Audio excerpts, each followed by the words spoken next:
The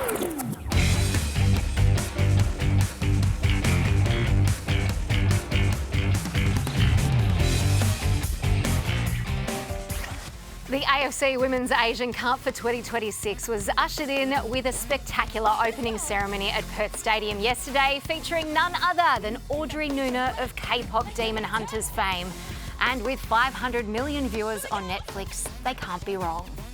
A 45,000 strong crowd set a new benchmark for the competition on the opening night, and the tournament hosts played their part as the Matildas secured a comfortable 1-0 win against the Philippines.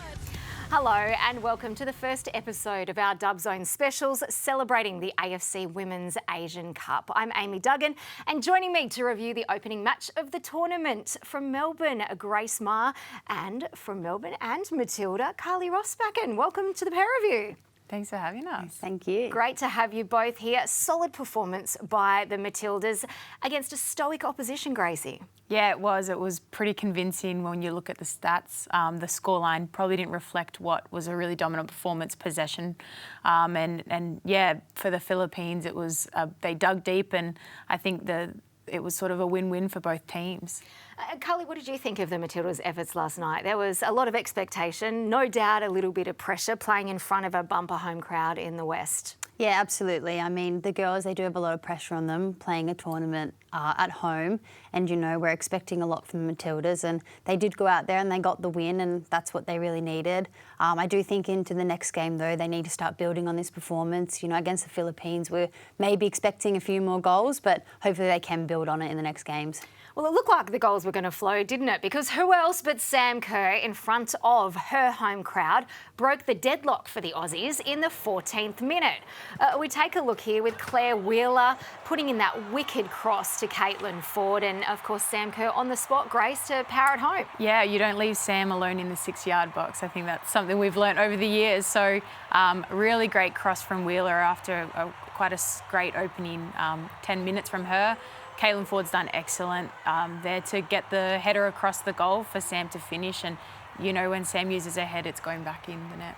Carly, she climbed so high, Caitlin Ford, and normally you'd expect her to try and put that one on target, but in this case, back across the goal to an unmarked Sam Kerr.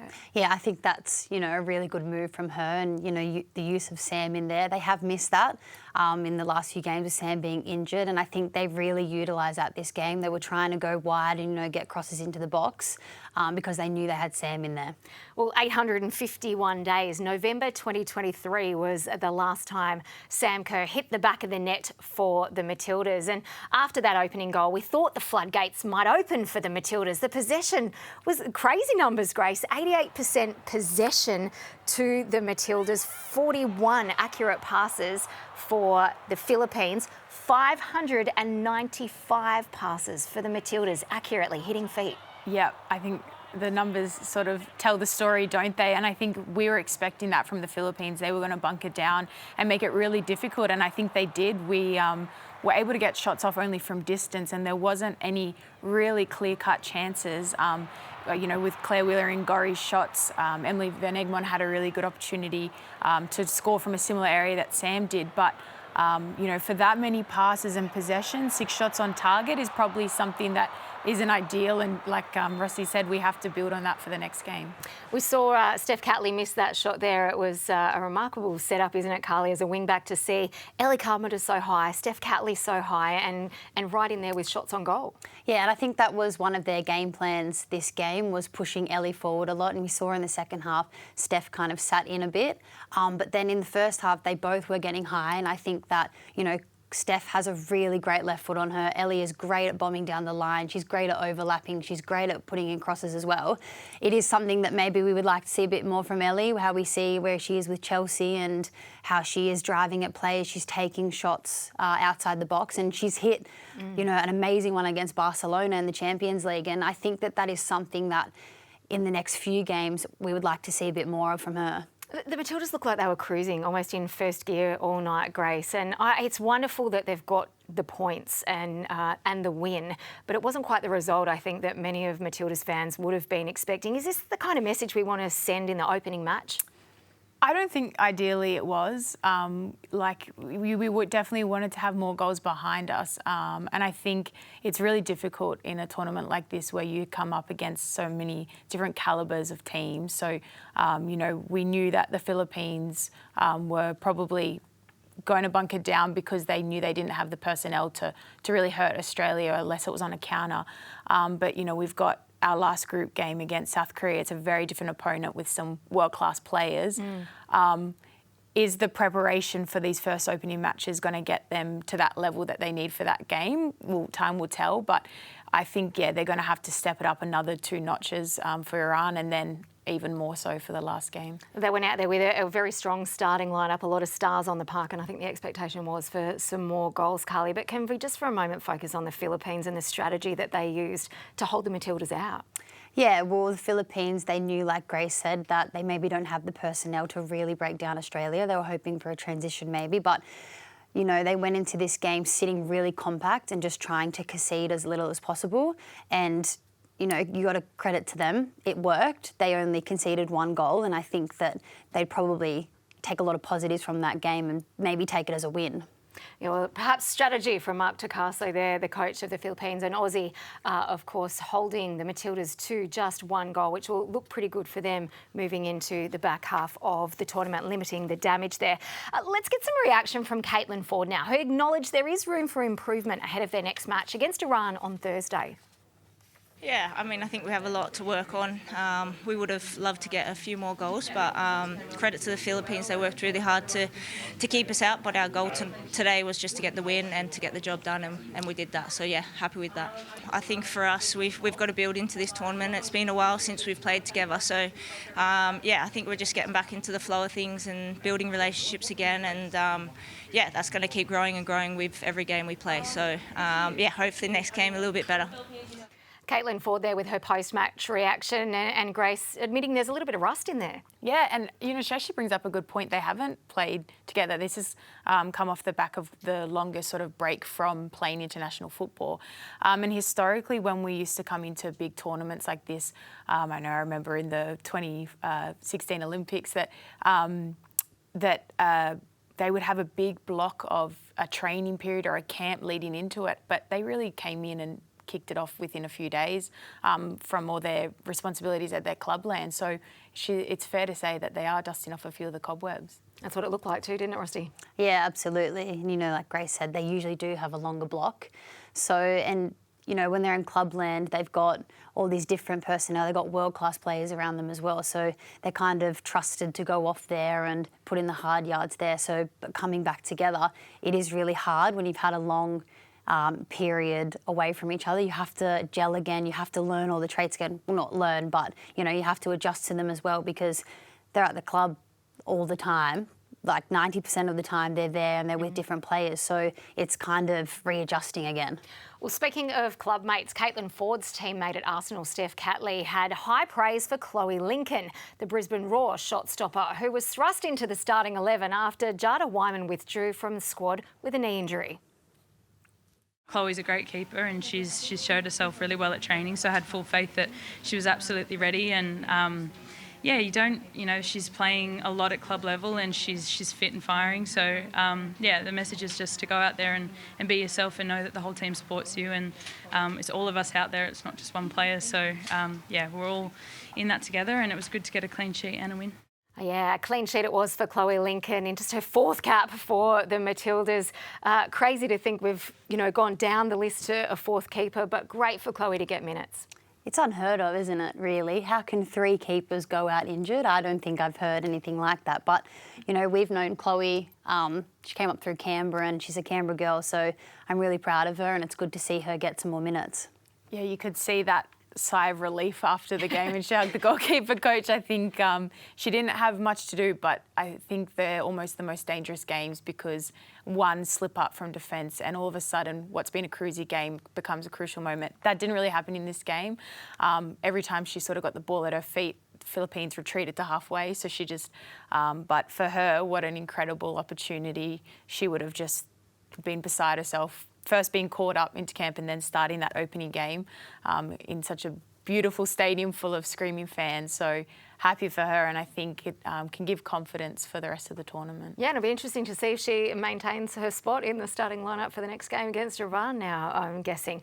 There was some other great news to come out of the game because we had our first look at Mary Fowler in the green and gold following her recovery from an ACL injury last night. The Manchester City striker was introduced in the 67th minute, and you could absolutely hear the crowd going wild, couldn't you? Oh, yeah. She is... There's one word I can say for Mary Fowler, and she's a wonder kid. She's someone that she kind of has all the attributes you want as a footballer, and there's a lot of talk at the moment what position is best for her, whether if it's out wide, it's the 10. However, when she came on in this game, you could see that things really opened up. The floodgates did start to come, and, you know, she's really pivotal at being in those little pockets and turning. She's driving at players. She's kind of just creating something different rather than, you know, as we saw in the first half, especially, we're going wide and getting those crosses in. But as soon as Mary came on, she is finding those pockets, and we're trying to do little 1-2s around, and she's getting shots off outside the box, and we're finding those combinations. So she offers something really different in there that I think the Matildas really need. Grace, it was a quiet period after half-time until Mary Fowler came on the pitch. In fact, just the one shot on goal in that period, I think, before she entered. Would you like to see her start in the next game? Yeah, absolutely. I think you got to look at load management now for her coming back. So yes, she's back. She's looking fantastic. I think there's certain athletes like Mary who come back stronger from such long rehabs like ACL. You saw that with Ellie Carpenter as well. But Iran is not going to be our hardest test of the series, and building her minutes up so that she can be there in the back end is probably more ideal. So I wouldn't be surprised if she does start but comes off quite early against Iran, or comes on for another little bit of a cameo. But the Matildas are certainly better with her on the pitch. Yeah, a wonderful strike on goal and plenty of creativity in the 10-roll, Cully, but she was moved around on the pitch just a little bit. Yeah, she was. We did see her go out wide. And I think that kind of just shows her versatility. Like I said, that's the issue that she's kind of having at the moment, but it's a great issue to have. I think when you have Sam as 9, she is a great player to have underneath her because she does sit in those pockets. She can drop, she can link up with her and feed her. But yeah, Mary's someone that you can kind of put anywhere up front, anywhere in the midfield, really. So I think she's just such a special player, and, you know, they've got a lot of options for her. Yeah, she really did look like she was in the class of her own when she came onto the field. And head coach Joe Montemuro was satisfied with the effort from his team, but conceded there was work to be done, particularly in the middle. We worked on a build-up in a certain way against the team we knew was going to be very, very deep, and we felt that with Steph, Claire Hunt and Winona, we could progress quite quickly and allow Ali to sort of go in a little bit. So we were looking to overload an area, and that worked. We got through a few times. Yeah, but look, there's obviously some areas we need tactically to tighten up and clean up a little bit. But all in all, we progressed well. We progressed in the right areas. We just needed to be better in and around the box. Joe Montemuro, there was his thoughts post-match. He mentioned tidying up things tactically and technically. What do you think he was referring to, Grace? I think it's probably the quality of chances that they create. I know Pep loves playing with building up with the back 3, so he was sort of hinted to that in Steph staying a little bit more deep and central, and then Ellie being able to bomb on.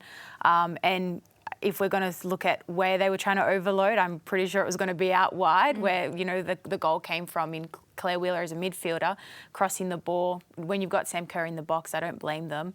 But yeah, I think tactically it is their ability to cut through teams centrally, because the more central your shots are, better chance of scoring. So I think that will be something they'll really look to increase against Iran, because, yeah, that's where the best chances are going to come from. Do you agree with that, Carly, or do you see something additionally? No, I definitely agree with that. I think when you've come up against a team that does just sit in a low block, it's kind of how can we move them? How can we draw them out? How can we make them jump so we can find those spaces? Because a little bit, the only solution that it looked before Mary came on was to go around and get those crosses in, but, you know, we didn't really have big chances from it besides the Sam goal and also Emily Van Egmont's header. So I think it's trying to draw them out, and can we go through them more, and how can we really break them down? Because it'll be an interesting template now for teams that play Australia in the future. More on that in a moment, because as we mentioned earlier, a record crowd of almost 45,000 people rolled into Perth Stadium yesterday. Let's hear from a few of the Matildas faithful as they made their way into the cauldron. I like Sam Kerr because she's really good and she scores a lot of goals. I think our favourite player is Sam Kerr because we love her energy on the field. Mary Fowler, she seems very nice and she's a really good team player. My favourite Matildas player is Sam Kerr because she's the shortest and she is the captain and she scores more goals than most people. My favourite player is Sam Kerr because she's a popular player and she's really good. I think we're all Sam Kerr fans. I think it's just amazing how she's made a name for herself, not just in Australia, but even on an international level. So yeah, and she's from Perth as well. So yeah, I think we're all big Sam Kerr fans.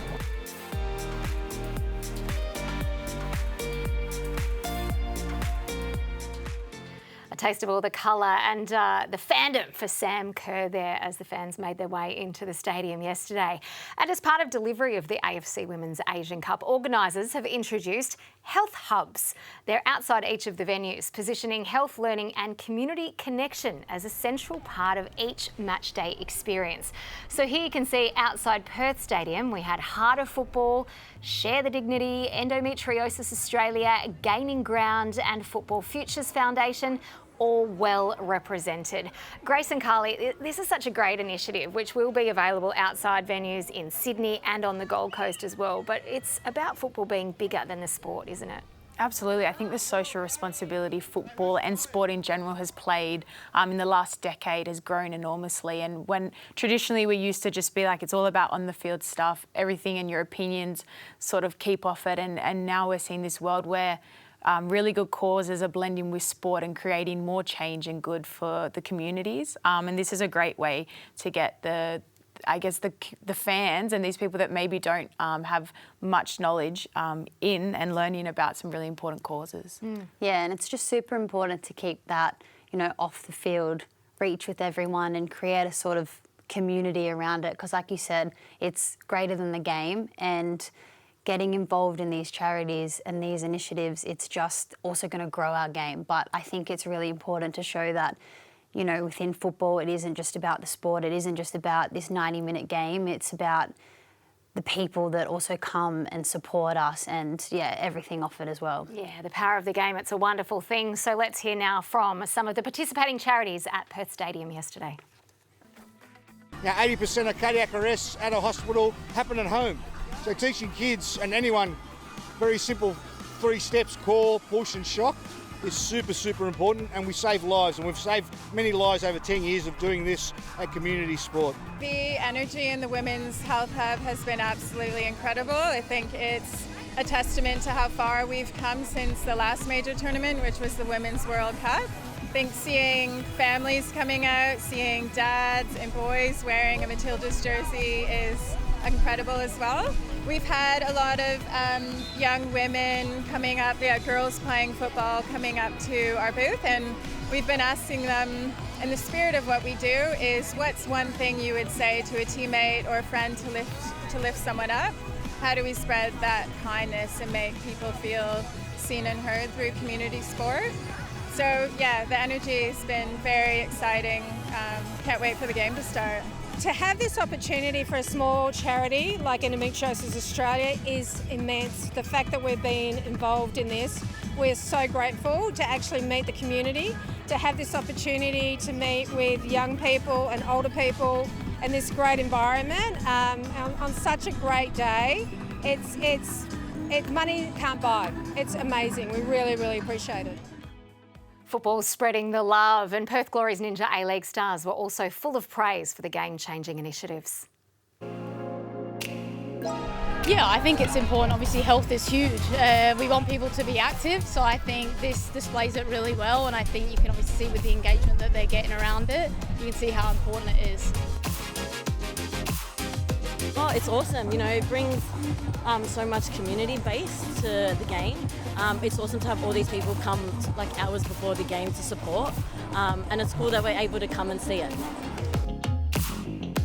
It's been amazing. I think obviously you can tell how many people are excited for the game this afternoon, but obviously for us to interact with them as well, it's important, and obviously being Perth locals, it's nice to see them around and supporting women's football. Yeah, footballers with international football in their own backyard, it doesn't get much better than that. You two are on a little hiatus from the Ninja A-League at the moment. You must be missing being out there on the paddock. What are you up to?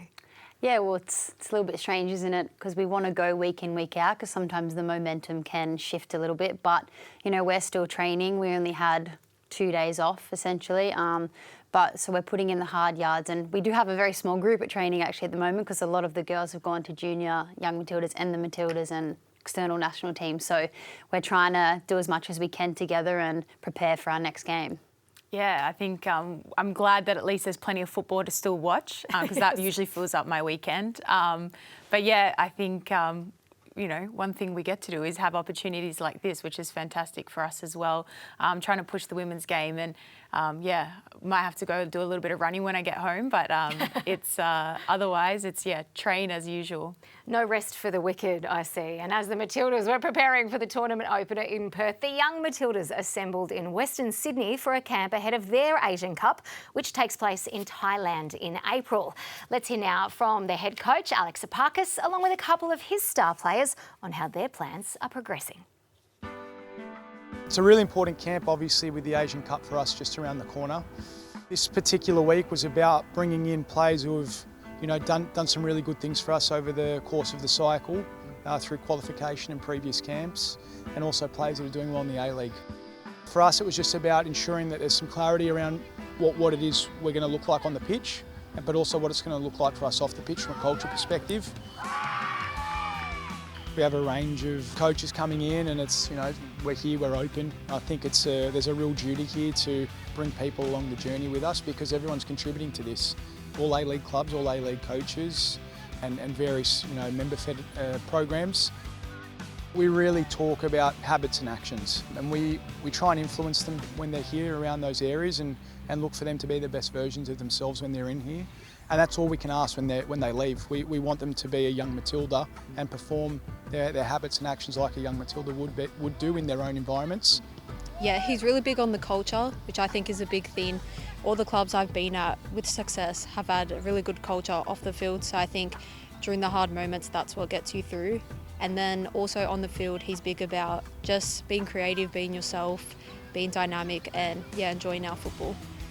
The main message has just been to be brave on the ball, like play out with the team and just trust yourself and play freely, which I really like about Alex. He lets us play as free as we want, doesn't give us too many rules to follow, but just high on standards.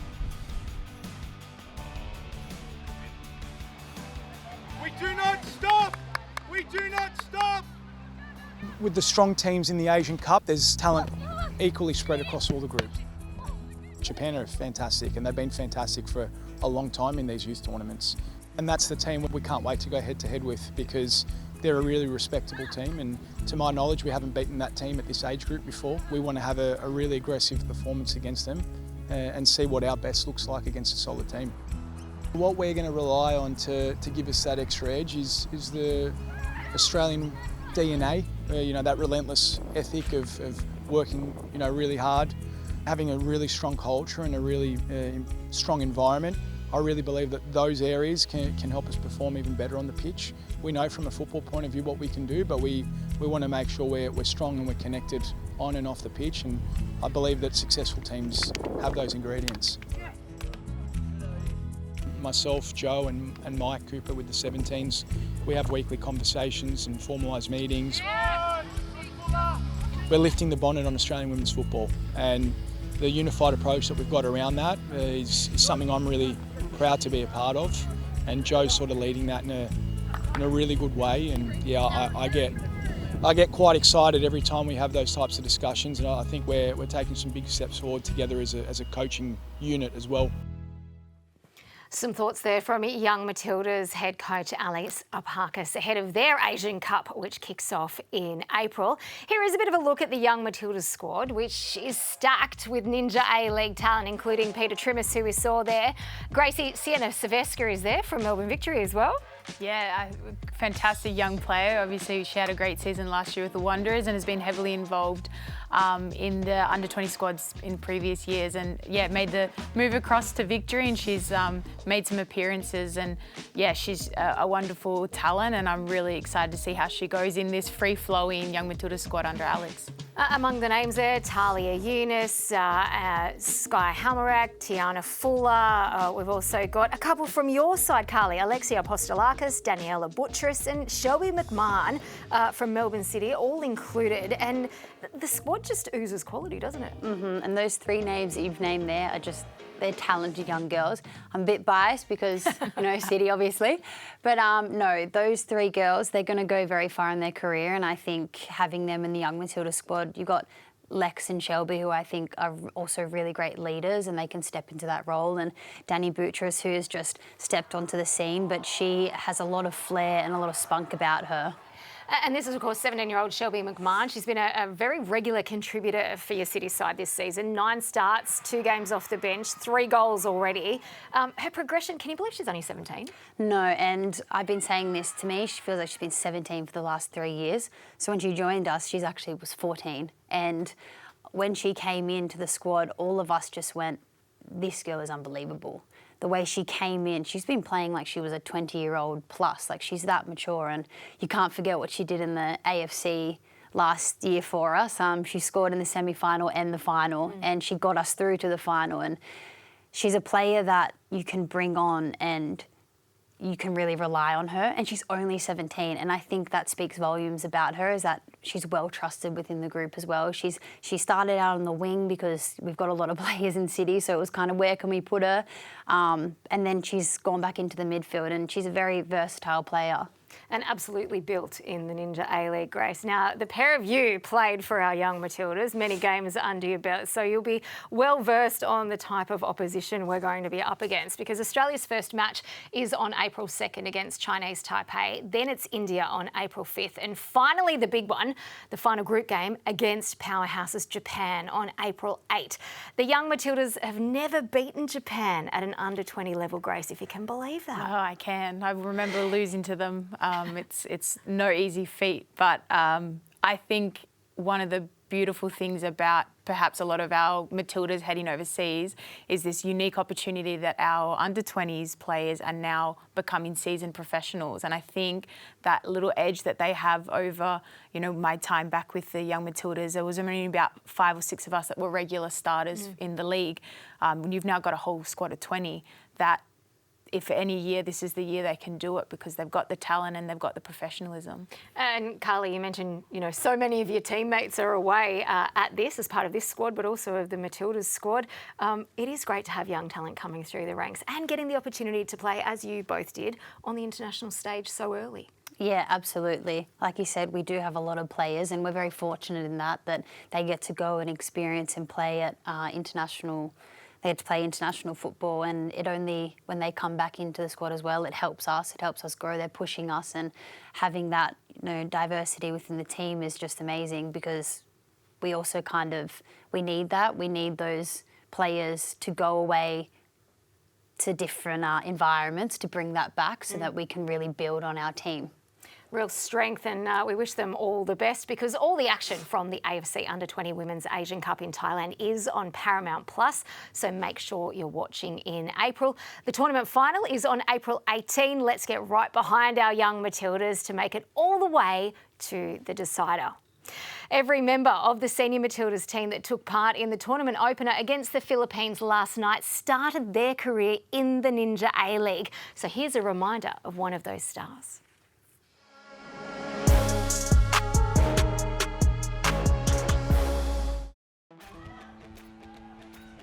Sydney still wanting to attack. Here's Wheeler. Deep down that left-hand side into the box and firing it, rocketing it right across the goal face and into the side netting. Incredible stuff. Claire Wheeler with her second of this contest. Aquino under pressure, and it's in! But that has come off Wheeler and ricocheted into the net. What a great chase down there by Claire Wheeler. She's done what she needs to do and manages to get herself a goal. McLean, chance to deliver first time. Oh, the volley deflects in for Sydney FC. Claire Wheeler right on track for another grand final appearance. Wow, Claire Wheeler, what a strike there.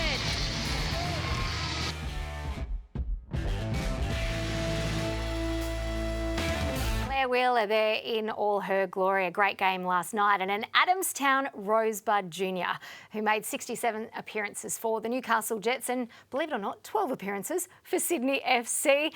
Claire's now playing with Everton, of course, in the WSL. Carly, what is it you love about Claire Wheeler? Oh, she's just a great player, isn't she? She's got a lot of energy. She's very fit as well. But she's really great in that 6 position, 6, 8 or 10 she could even play. We saw her getting forward there in last night's game. But she covers a lot of ground and she does a lot of the grunt work as well. But she's also great at, you know, getting in. She's very sly and very swifty, I think, and she's very clean on the ball as well. And she hits those simple passes and she does do, you know, a lot of the behind-the-scenes stuff that goes a little bit unnoticed. Grace, you would have lined up against Claire Wheeler many a time in the Ninja A-League, but you would have also been her teammate at one stage. Yeah, Claire and I, good old left centre back and left back, back in the Young Matildas day, where we just, Gary Van Egmond loved getting us all on the park, even out of position. So very familiar with Wheels as we go to call her. And I think one of the things I used to hate was marking her in the midfield because it was hard to keep up. She's a great powerhouse engine. And I think she's been in the Matilda squad for a long time and probably has been given limited opportunities, but every time she's stepped on the field, everyone's gone, wow, she's all class. She definitely looked like she was fighting to keep her spot in that starting lineup last night. One of our best, that's for sure. And speaking of last night, we asked you to select your player of the match on the A-League social channels. The shortlist was Sam Kerr, Caitlin Ford, Claire Wheeler and Emily Van Egmond. Here are the results. Let's see what you said. Surprisingly, in agreeing with you two, Claire Wheeler won the poll with 52% last night. Solid performance, well deserved? Yeah, I think so. If Mary Fowler had another 45 minutes in her, there'd be a different story. But Wheels was the energy and was making things happen at the start of that game. I think she was really aggressive getting forward, which is what you wanted to see. So yeah, very well deserved. Yeah, and she provided that assist as well. So, I mean, I think she's well deserving of that. Yeah, she was everywhere on the park last night. By the way, the official player of the match was Caitlin Ford, a good Illawarra girl, of course, Arsenal star and Matilda's superstar. Let's turn our attention to the Matilda's next group match coming up against Iran on the Gold Coast on Thursday night. It all starts at 7 p.m. local time, so that is 8 p.m. Australian Eastern Daylight Time. What changes do you girls think, if any, we can expect to see in the starting lineup? Grace, we'll come to you first. I think backline stays the same. I think that's actually really important to build some consistency as the tournament goes on. I would like to see a change or two in the midfield. I thought Gori had quite a quiet night. You've obviously got Kyra Cooney-Cross, you know, still waiting to see whether she comes back into the play, maybe off the bench. Mary Fowler, as we mentioned. And then I think you can be looking at giving a bit of an opportunity to Carly Johnson, Remy Simpson and Michelle Heyman in this match as well. So maybe mixing up that front line would be really interesting too. I think Carly might say we want to see Holly Mack up there. I took the words out of my mouth, actually.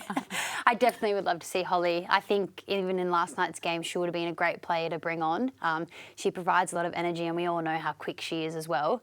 I would also, like you said, we're a bit undecided about Kyra, what's going to happen, but I think having her in that 6 role in that midfield, she is pivotal in this Matildas team. So having her back in, I think, would be really nice to see. It'll be interesting to see if they go for a stronger starting lineup, Grace, and then make substitutions, or whether, as we've seen in previous games, they put out a different sort of looking team, and if the result and the goals don't come, then we see some of the superstars introduced. Yeah, it's going to give us a real insight into sort of Joe's style in how he likes to approach games. I think most coaches tend to put out, especially tournament football, you just don't know, set the tone early. And then see where the game unfolds and look to your bench. You know, in international football, you get a whole bench full of another squad. So, and yeah, it'll be interesting, but I would expect to see a strong starting lineup. But I think if we do go up early, I'd love to see the changes. What do you think Iran learnt from the Philippines' performance that they will be taking into this match, Carly? Maybe sit in a block. I think what we saw in the Philippines, it frustrated the Matildas a lot, and they might be thinking, okay, can we use that same tactic? Can we just not concede, and can we sit in and, you know, prevent goals? Damage control, yeah, perhaps more than anything else. Grace, what does Australia have to do to break down a block like that? I think they have to be, again, aerially really good, because they're probably going to look for a lot of crosses again, and if you can put one or two behind you know, that Iranian backline and put some in, then, you know, the pressure comes off us, and maybe there's a little bit more space and freedom in the midfield. But yeah, they just have to be better. I think it was a good start, just cleaner, and probably take a few more risks in that, knowing that they've got a pretty good chance of recovering the ball quite quickly.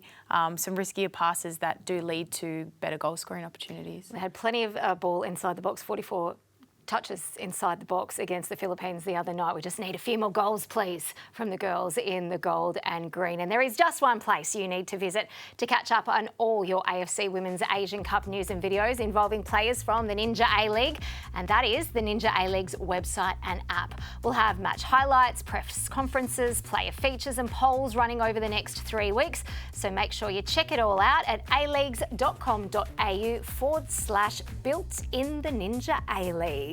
That is all we have time for in our first edition of the Dub Zone. It went quickly, didn't it, for the AFC Women's Asian Cup. A big thank you to Grace and to Carly for joining us on today's show. A quick score prediction for the Iran game? I'm going to go 4-0 Australia. Carly? I'm going to go 3. Ooh, still quite tight. Well, we will wait and see, because you'll be back on the Friday edition of the show, which will actually be hosted by Narlene Masto, who's in the thick of the action alongside the Matildas throughout the tournament. Until then, I'm Amy Duggan. Good luck to the Tillies. It's goodbye.